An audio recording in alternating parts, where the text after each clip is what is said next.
Kerala Blasters താരം Adrian ലൂണയുടെ കരാർ പുതുക്കുന്നതുമായി ബന്ധപ്പെട്ടുള്ള അപ്ഡേറ്റുകളിൽ ഇതുവരെ വ്യക്തത വന്നിട്ടില്ല. 2+1 എന്ന കരാറാണ് ലൂണയ്ക്ക് ബ്ലാസ്റ്റേഴ്സിലുള്ളത്. 2 വർഷത്തെ കരാറിനോടൊപ്പം 1 വർഷത്തെ കരാർ കൂടി വേണമെങ്കിലും പുതുക്കാം എന്ന രീതിയിലാണ് ഈ കോൺട്രാക്ടുള്ളത്. ഈ കോൺട്രാക്ടാണ് ബ്ലാസ്റ്റേഴ്സ് ഇപ്പോൾ പുതുക്കാൻ ശ്രമിക്കുന്നത്. എന്നാൽ കരാർ ചർച്ചകൾക്കിടയിൽ ലൂണ ക്ലബിന് മുമ്പ് ഒരൊറ്റ ഡിമാൻഡ് വെച്ചതായാണ് റിപ്പോർട്ടുകൾ.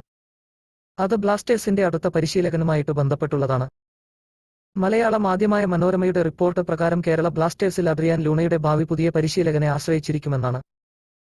ലൂണയെ സംബന്ധിച്ച് മികച്ച തീരുമാനമാണത്. കാരണം ഇവാൻ വുഗോമനോവിച്ചിന്റെ കളി രീതി ലൂണയെ ആശ്രയിച്ചുള്ളതാണ്. എന്നാൽ പുതിയ പരിശീലകൻ ആരാണെന്ന കാര്യത്തിൽ ഇതുവരെ വ്യക്തത വന്നിട്ടില്ല. പുതിയ പരിശീലകന്റെ കളി ശൈലിയിൽ എങ്ങനെയെന്ന് അറിയില്ല. പുതിയ പരിശീലകന്റെ കളി ശൈലിയിൽ ലൂണ ഭാഗമല്ല എങ്കിൽ ലൂണ ടീമിൽ തുടരുന്നതിൽ അർത്ഥമില്ല.